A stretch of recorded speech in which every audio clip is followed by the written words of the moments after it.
My name is Tony Tatuni. I've thrown the wildest poker games anyone's ever seen. Never expected someone to die in front of me, but it happened. I started hustling at a very young age. I started my first business around 16, 17 years old from the garage of my parents' house making hair products. I made a lot of money doing that. By the time I was 19 years old, I'd already accumulated more than $1 million in savings. I had a lot of money, I wanted to have fun. One of the things I wanted to do was go to nightclubs. They wouldn't let me in. I'd make fake IDs and they'd catch me with fake IDs. I always had problems getting in. Turns out you can't get into nightclubs if you're under 21 unless you own the nightclub. So I ended up buying a nightclub. I was out all night, partying all night. I had a lot of cash around me. I spent a lot of money. One of my friends was a really big gambler, and I started gambling with him. The first time I won, I started out with $40,000, and I made that money into $900,000. Playing poker was just very fascinating. And once I learned how to play poker, I realized there's much more to poker than people know. In poker, one of the biggest mistakes people make is playing the cards. You're playing the person, not the cards. How they blink their eye, how their hand movements are. One of the things that I do best, talking to people, trying to get reactions out of people. If you call, I know you're gonna win. The way I run tonight. It's too much, I can. Yeah. The logic of psychology. What do you got? Don't lie. You'll know whether or not you're playing an amateur the minute he starts speaking back. Good players, they will never respond to you. One of my friends invited me to a home game. When I went there, I realized that a lot of the players that are there are recreational, non-professional players, and I pretty much cleaned up the table. At some point, I decided, why don't I just start my own home games? I can get all these amateur players to come play with me. When you go to casinos or other games, you don't know who's playing, and you have to sit there and evaluate how everyone plays for the first hour to understand who's the professional, who's not. With my own home games, I was able to go after my victims immediately. I identified them before they even sat down. If I know there's a Fortune 500 CEO that barely plays, I know he's gonna be one of my victims. He's the one I'm gonna go after. They become your fish.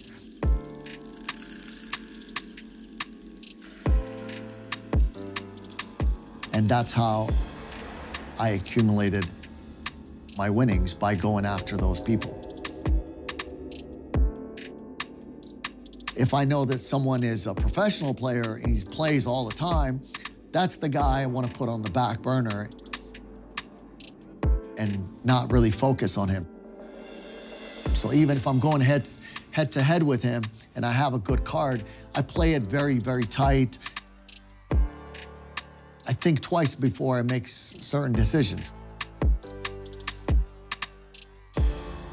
Whereas with the guy I know is gonna be a weak link, I put in everything I have, I go very aggressive and I go after him. Since I'm already in the nightclub business and I already know how to put great parties together, why don't I incorporate my poker games with my parties and make it one fun place for everyone? And then I take their money. Even if they lose money, they're happy because the entertainment was worth it.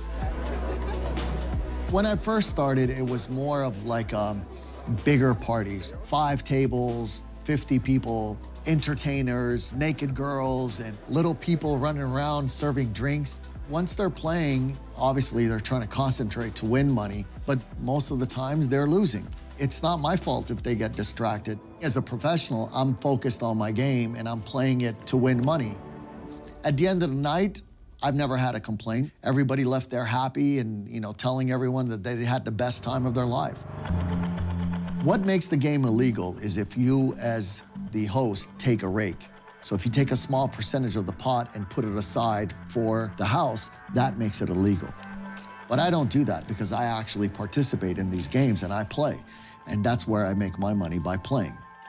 I played an honest game and I won a lot of money. And I ended up becoming a professional gambler. I became known for having the best poker games, the best parties in Los Angeles. I played $1,000 buy-ins, and over a decade, I worked it to 100,000, 500,000, and then they became extremely outrageous, where there was almost $1 million or $2 million a person in a game. All that money meant a lot of attention, and not all of it was good. Suddenly, out of nowhere, I have cheaters that are trying to come out there and screw my game. People know that there's so much money on the table at my games, they're willing to cheat. I learned about sophisticated cheats. The way the invisible ink cheat works is you could buy cards that already have an invisible ink written on there identifying the cards. Some people bring their own invisible ink with them. They put their fingers in their pockets, they bring it out, and they mark all the high cards as they're playing. There's special glasses. When you wear it, you could see the invisible ink. Or what the professionals do is they wear contacts. That's one of the reasons a lot of the players, they always hide their cards. The RFID cheat is a completely different level of its own. These are cards that have little markings on the sides. You can't see it by the naked eye. You need a camera. They have devices that they install on the roof of their home. Some people wear them on their t-shirts on a button. They have a keychain. Anything that you could put a hidden camera in is all that's needed. The camera will then scan that deck of cards. It'll give you every card and the way they're set up in the deck. Then send a signal to the earpieces deep in their ears. So if you're looking at someone's ears, you're not gonna be able to tell. I've also had people bring in their own set of chips that look identical to mine. Every cheat works, and also these dealers are not making money, so any of them can get paid to switch cards, and it's extremely easy for them to do. I learned about cheating the hard way. It's my day. It was a smaller game, $5, $10 blinds, 3 or 4 tables playing that night. I noticed this guy kept winning. Boom. Lightning strikes twice, guys.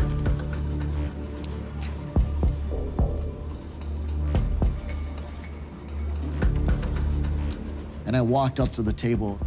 I sat down and I started playing with him. Hey, Ryan, deal me in. As I watched him play, I knew right away he's an amateur player and he's doing some sort of a trick. Anything he played, it would have like a perfect hand. Oh, man, thank you. I saw him move his hand up and down from the table to his pocket. I immediately knew he was cheating.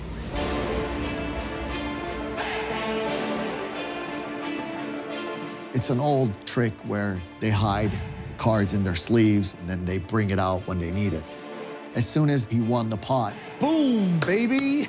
It's my day. Hey, let's get a bottle over here, right? that's when I looked at the dealer and I said, stop, count these cards.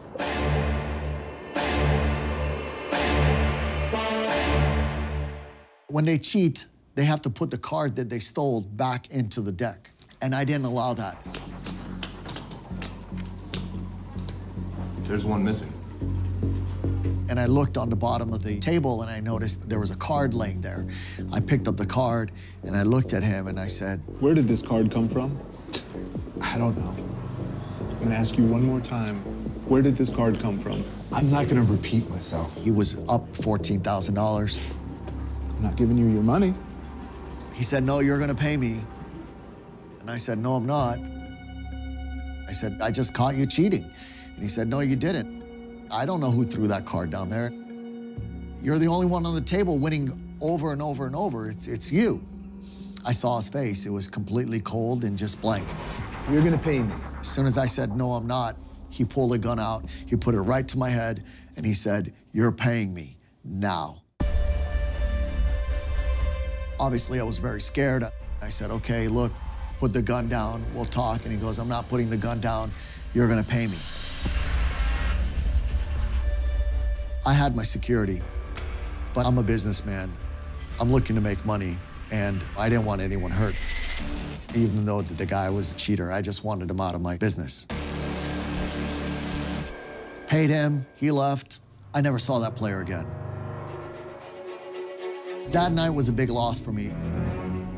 When you're playing in these games, you can't trust anyone. We just made the limits higher and higher and higher over the years, and it just became smaller and smaller and more exclusive with just one table, 9 players.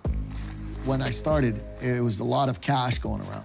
We were very scared about this cash, so amongst friends, we learned that crypto was the way to go. So we would ultimately all put our money in crypto and exchange crypto at the end of the game. Much safer way to do it.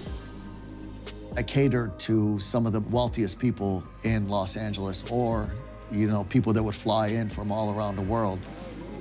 A-listers, CEOs, very well-known doctors, investment bankers. If you had serious money, you were definitely coming to my game. My very last game that I played, which was maybe a month ago, unfortunately, something really, really bad happened. This guy was known to be an extremely big player. It was his first time playing at my game. That night, I had a very low-key game. Just like all my games, I wanted that night to be a night for everyone to remember, except it happened for the wrong reasons. Someone was gonna end up dead.